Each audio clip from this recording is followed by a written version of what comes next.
Welcome, dear professional colleagues. Welcome to the refresher course in Library Information Science and SIAM platform.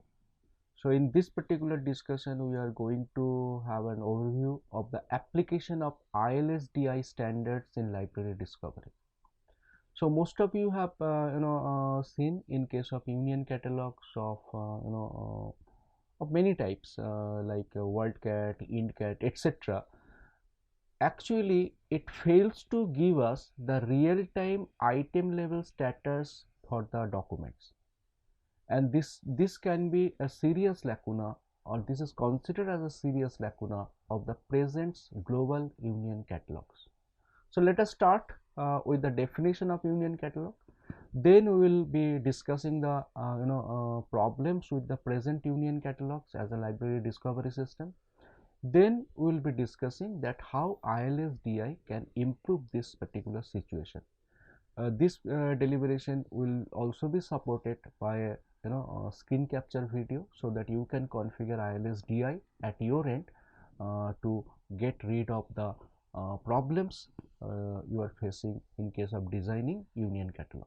So by classical definition, a union catalog, it's a list of the combined holdings of several libraries.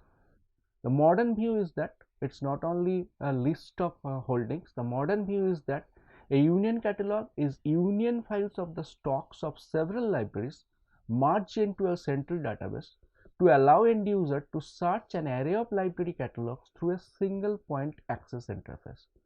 So a single point access interface is very important.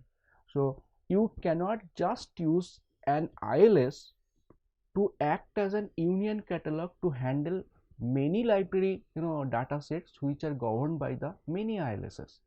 So there, to develop a single point access interface, you need to create you need to create or you need to use a kind of software which can give you that kind of interface, a single point access interface. Now the futuristic view of a union catalog is slightly different.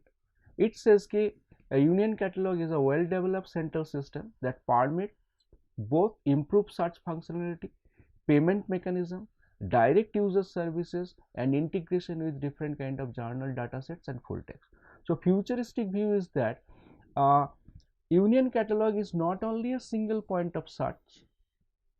It's not only to retrieve the manifestation level information, but it should also retrieve the item level information. Suppose there are 2 copies of a book available in a participating libraries, so it should not only show the availability of that particular book in a given library, but should also show the item level availability or the copy level information in discovery interfaces.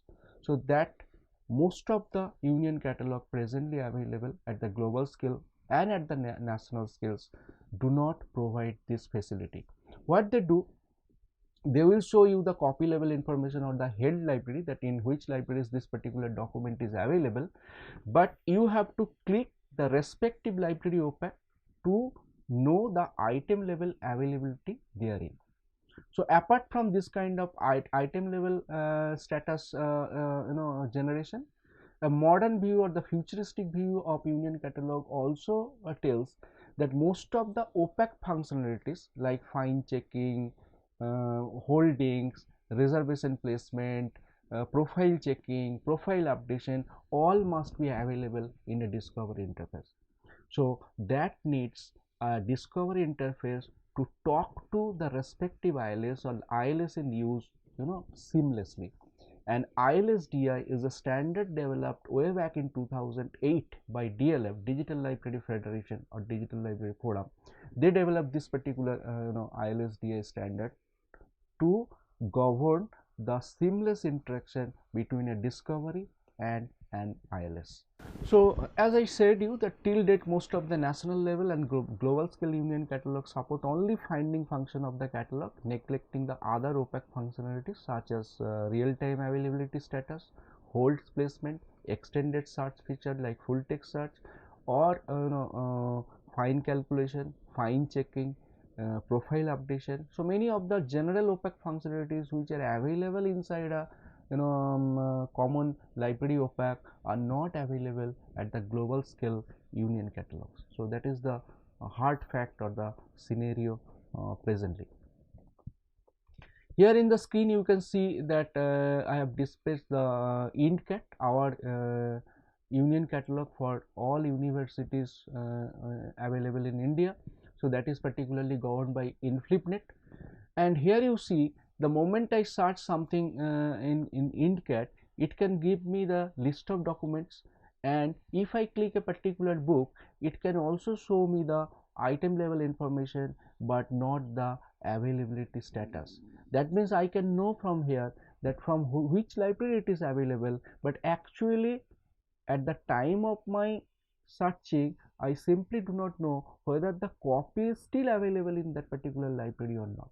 So suppose by getting the guidance from INCAT, if I go to a particular library, every chance that there I can't get that particular document because it may be already issued to someone. So this kind of practical problems are associated with INCAT. So item level information is not available, only the manifestation level information or the document level information is available. Now you see another union catalog in India, that is called CSIR Knowledge Gate. Now CSIR Knowledge Gate, all the CSIR libraries, all 42 national laboratories are nowadays using Koha. So Koha is OAIP image compatible. So they are harvesting bibliographic records from each Koha instances available in different CSIR lab in a national CSIR Knowledge Gate, which is nothing but a virtual union catalog. They have used PKP harvester for this purpose, and you see this is basically the interface of virtual union catalog of CSIR. There also you see the minimum bibliographic details is available. It also shows this particular book is available in which library, but fails to show that the real time item level status of that particular document in that particular library. So this is again serious lacuna in case of virtual union catalog of CSIR. Now if we move to the global scale, say for example Kupack, the national union catalog of UK, here you see the searching against a book on web scale gives me a series of documents, it retrieves a series of documents, and at the same time it can show me that in which library a particular book is available. So for example any of this library, if I select, it can show me that the book details and the library system where it is available. Now if we click for the holding information, here you see the limitations of Kupack. So holding information fails to provide the real-time item level status in the discovery interface or the union catalog interface. What it says, or what it actually what it needs, you need to click the hyperlink OPAC there. Then the moment you click there, you will be going to the respective OPAC, and that OPAC will serve you the item level status. That means whether that particular document or copy is available or not actually inside that library. So here the real-time item level status is also missing. Now if we come to the national union catalog of Australia, so it is actually managed by the Library Australia, and the interface is again available through the Trove. Trove, you know that it's a comprehensive digital library system of the world. Now here if you search by a particular book, here I have given a search query on web scale. So it retrieves a set of documents. Any of this particular document I can click, say for example the first one I am clicking. So nicely you see Trove, one of the best thing is that it can categorize all editions of a particular book against your search. So that means Trove is completely FRBRized. So all works on a given super work can be categorized inside the Trove. So that's a tremendous achievement by Trove. But here you see the limitation is that these copies are available. It also directs you the libraries, but if you click a particular particular book or particular copy to know the item level status, it again actually directs you to the respective OPAC. In real time it also failed to generate the item level status, whether that particular copy is available in that library or not. So virtual union catalogs are basically limited by this kind of real-time status generation related to copies or related to items. Now the same is the case with the WorldCat. This is the largest bibliographic data network in the world. In every 4 minutes one record is added to the WorldCat. 8 billion plus records are there. But here you see many participating libraries are there. But here also you see a search. If you click any of this retrieve book here, it will lead you to the interface where it can show you that in which libraries these are available. But here also you see this is actually not providing you the item level status. Rather, it is actually expecting that you will click this particular hyperlink Kupack, you will go there and you will retrieve that information. So all national level and global level union catalogs as a discovery interface, as an integrated discovery interface, fails to generate item level status at the end user interface. In other words, you can say that the minimum OPAC functionalities are not available in the union catalog at the global scale or at the national scale. So if we sum up this kind of finding, so first we can say no union catalog, either national or global, is using any ILS to design the union catalog. So union catalog is always a kind of discovery interface and which is slightly different from the ILS. Union catalog are not using ILS as end user interface. As I told you, union catalogs are mostly depending on the process of harvesting to gather metadata related to different kind of documents at the manifestation level in a central index inside the discovery interface. Most of these services have successfully implemented FRBRI's display, as I showed in case of Trove. They have achieved tremendous success in case of FRBRI's displays. So that means gathering all manifestation of the same work in the display in the same place. That's a good thing. But most of these services implemented deduplication. That means suppose one particular book is available from many libraries, so they are not showing collection from the all libraries. Rather they are basically deduplicating. They are showing one particular document and under that it is showing that in which libraries these are available. So it is also a good thing, the achievement of deduplication in case of virtual union catalog. But unfortunately almost all of these union catalog except one, I will be coming to that, failed to implement minimum OPAC functionalities like real-time item level status, hold placement, logging with the ILS credential. Suppose I have my own password, login and password in a given ILS. So why should I use a separate login and password to enter into the virtual union catalog like WorldCat or Trove or IntCat, etc. So this kind of minimum OPAC functionalities are missing in case of union catalogs. Now I am coming a particular service which can do it. The name of service is Ohio Link Library Catalog. So it's basically all academic libraries of Ohio states are combined together under Ohio Link, and it's a union catalog. And this union catalog is using a software, it's a commercial software called Opal. Now that Opal system is basically ILS-DI compatible. Here you see, here in Ohio Library Catalog, I have searched against the same query web scale. Now it retrieves around 6 documents. If I click any of this document, so it gives me the bibliographic details of this particular book, that is the manifestation level information, and at the same time you see it says this book is available in 3 libraries and in all 3 libraries the copies are available. So it can generate item level status in real time. So it's slightly different from the other global leading union catalogs like Kupack, WorldCat, Trove, or in our country IntCat and CSIR virtual union catalog. They all fail to provide the item level information in the virtual union catalog interface, but Opal can do that, and it's a combination of around 60 academic libraries in Ohio state in US. Now the question is that how this Opal or Ohio Link can do that. The single most important thing is that Opal is ILS-DI compatible. Now what is ILS-DI? ILS-DI is a protocol developed by Digital Library Federation way back in 2008, and this particular ILS-DI system integrated in Opal in 2016, and they successfully demonstrated that how in item level status can be generated in virtual union catalog in real time. So this is the software called Opal. It is based on this ILS-DI as recommended by DLF way back in 2008, and this ILS-DI is again is based on a standard called Barclay Accord.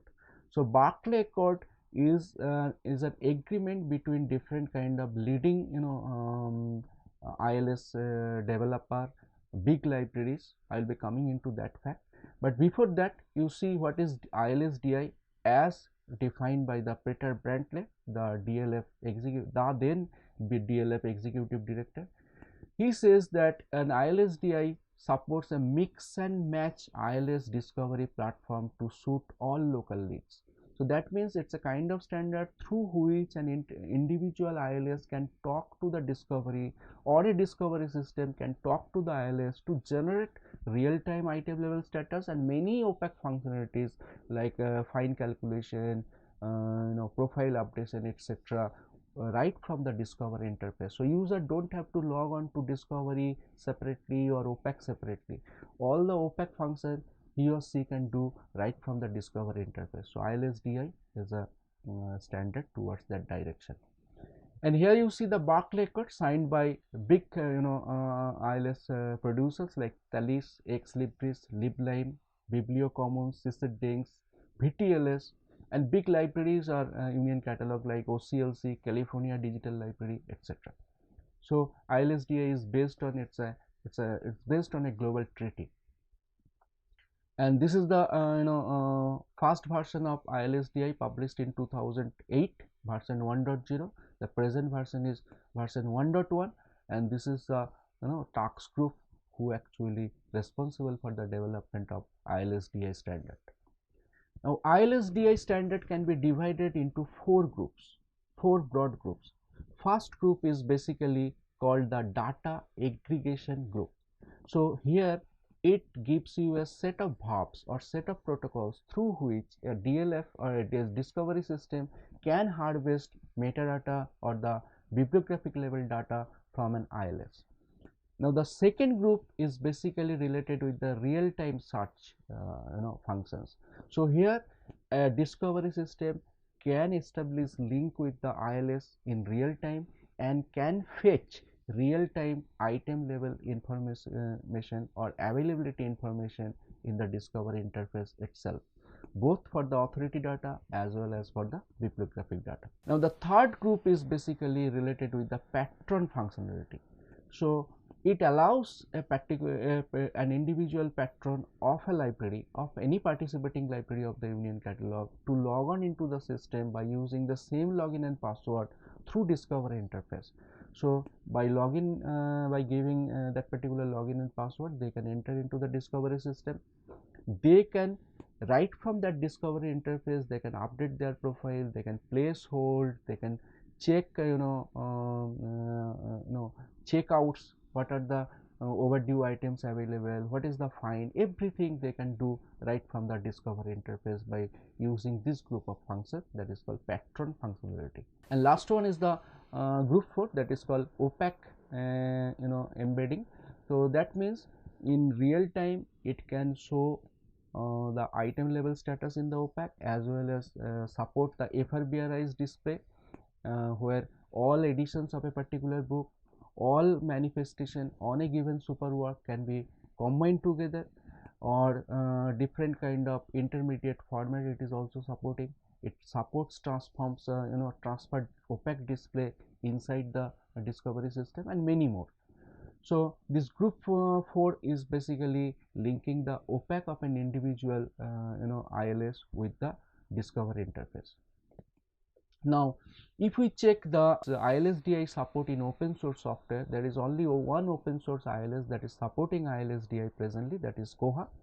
So in this group, Koha is basically calling them level 1, level 2, level 3 and level 4. So out of the 25 functions as prescribed by ILS-DI, so Koha is supporting 17 plus functions. So some of the functions like in the level 1, Koha actually not following the ILS-DI, rather they are supporting the OIPMH for harvesting, because Koha is also OIPMH compatible ILS. So this is the support level scenario in an open source software called Koha for ILS-DI.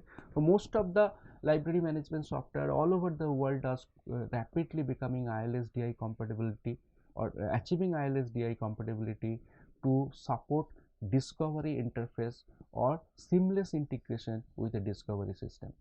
In future, it may so happen that most of the ILS will be coming without any OPAC at all. What they will do, they will expose their records, bibliographic record, through harvesting, through ILS-DI, and the discovery system will harvest, and through ILS-DI they can also fetch the item level information in real time. So for example, you know one particular experimental ILS called Qualiole, so they never actually develop the OPAC, rather they utilize the discovery interface ViewFind. So if you are not developing the retrieval interface of a given ILS and concentrating only on the workflow management related to different library housekeeping operations, so there half of your labor is you are saving, and full concentration you can give in the workflow management. So retrieval will be taken care by the discovery interface. So it's a new trend. So in future, most of the experts think that including Marshall Bradding, that in future ILSs will not be having OPAC at all, rather they will exposing their metadata through different kind of standard protocol like OIPMH for harvesting, ILS-DI for item level information generation, etc. Now here if you see this particular snapshot, you can understand that how ILS-DI call work in REST fashion. So here I am querying Koha on the top of ILS-DI against a biblio item with ID 1, and this biblio item has two copies with ID, copy level ID 1 and copy level ID 2. So if I give that get availability functions here with for the ID is equal to 1 and plus 2, that means I want to know also the item level information of two copies available or associated with this particular item, this particular manifestation. So Koha here you see can show me, so this is bibliographic document with the ID 1, and this is the item ID 1, and this particular item is available. So again in the next section you see this is the bibliographic ID 1, that means the same document, but in this case this is the item ID 2, that means it is the second copy, and this copy also available. So in this way we can make a query to the ILS in REST fashion to know the not only the manifestation level information but also the item level information, which OIPMH cannot do. OIPMH can harvest metadata at the manifestation level, at the record level, but not at the item level. That can be done through ILS-DI. So in the same fashion we can go for the patron level information generation through REST fashion, get patron with the ID of that particular patron. Now if this Koha is ILS-DI compatible and ViewFind is ILS-DI compatible, then why can't we develop a national union catalog by using this open source software and by utilizing ILS-DI? So here I am going to show you a prototype virtual union catalog with 5 Koha instances at the back end, ILS-DI in the middle layer, and ViewFind version 4 in the front layer. So ILS layer, 5 instances of Koha are working. These are OIPMH compatible for metadata harvesting, ILS-DI compatible for item level information generation, and in the middle layer ILS-DI is working, which will help both ViewFind and Koha to talk with each other seamlessly. And at the discovery layer, at the front layer, we are using ViewFind, which includes a harvester that can harvest metadata from Koha and that can utilize ILS-DI to generate real-time item level information. Now there are two issues to develop this kind of prototype. First is that suppose there are 5 Koha instances we have utilized as an experimental test base. So here all Koha instances will include the same biblio ID. Say for example, one particular item, the second item will be known as biblio number 2 in Koha. There is a separate document in Koha instance 2 that is also known by biblio item 2, and so is the case. So all the instances of Koha will include different data sets, but ID may be matching for the different data sets. Say for example, in my first Koha there is a book called Prolegomena written by S.R. Ranganathan, so that got ID 1. So my next Koha include a different book with ID 1, and third Koha instance includes a different book with the same ID. So what will happen if I harvest all metadata from these 5 instances of Koha and try to index them? So first biblio ID 2 will be replaced by the biblio ID 2 came from the second instance. Second will be replaced by the biblio came from the third instance. So at the end of the indexing process, you don't have 5 different biblio records with the same item. Rather, you will have only one with biblio item 2. So make it very clear. So this is a problem when you are handling multiple ILSs or multiple Koha instances. So you have to clearly indicate the origin of that particular record with a prefix. So if you see that particular box, so when I am indexing records coming from the Koha instance 1, I have given the prefix Koha ILS-DI 1. Similarly, when I am indexing book from the Koha instance 2, I am giving prefix Koha ILS-2. So that means there may be a biblio called 2 in 5 instances, but that 2 will be represented Koha 1.2 in first instance, Koha 2.2 in the second instance, Koha 3.2 in the third instance, Koha 4.2 in the fourth, and Koha 5.2 in the fifth. So in this way we can differentiate, or we can keep individuality of the record inside the discovery interface. Now there is another issue, that is the second issue. In case of any discovery interface, the instance, the driver and the discovery is a 1:1 relationship. That means the moment our user is querying our discovery interface to get a record from a particular Koha instance or a particular ILS, so discovery interface connects to the driver of that particular ILS or that particular Koha instance and snatch or fetch record or data from that instance. So it's a 1:1 relationship. Instance 1 driver 1 discovery, instance 2 driver 2 discovery, ILS 1 driver 1 discovery, ILS 2 driver 2 discovery. So this way it is a 1:1 relationship, and it is very difficult to handle that kind of interrelationship between an ILS and discovery interface. So here what we have done in our prototype system, as viewfind supports a multi backend driver, what we did, all these 5 Koha instances are providing data over OAI-PMH for metadata harvesting. Then Koha instance 1 is actually governed by the Koha ILS driver 1. Second instance is managed by the driver instance 2.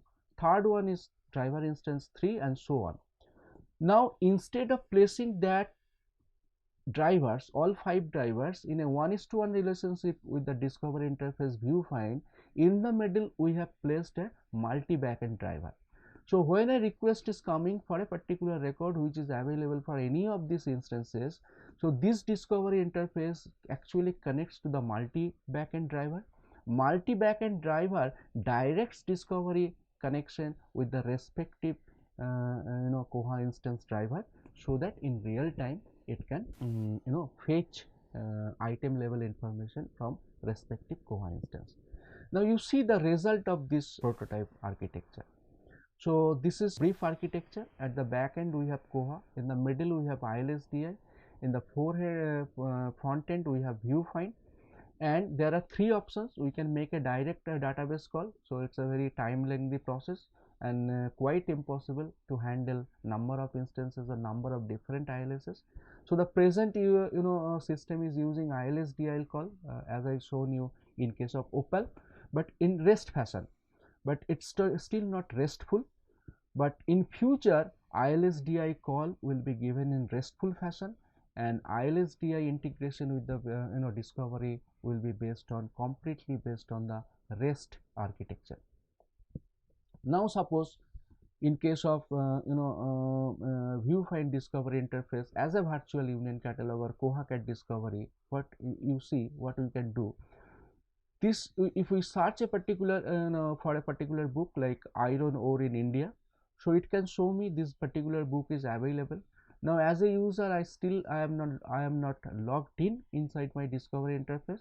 So the moment I click place hold, so it will ask me to log in first. So suppose I am a member of this particular library, the library 6. I can select this library, so I can give the same login and password, the same credential here, and I can successfully logged into the discovery system. I can successfully place a reservation against a particular document, and the moment I place this document, so my view find here will connect to that particular instance of Koha and will place hold inside the ILS, and it will report me that your reservation or hold is placed successfully. Now apart from this hold placement and the common login through discovery interface, a user can check history of the checked out items, loan history, find, and profile. So if I click profile here, so all my details will be coming right from here. I can update and I can send to my ILS.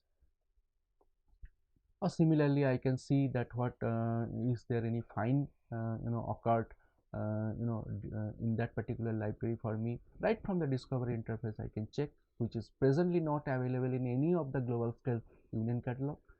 And you see here the document we placed reservation from the discovery interface actually came inside the OPAC if we check our OPAC later on.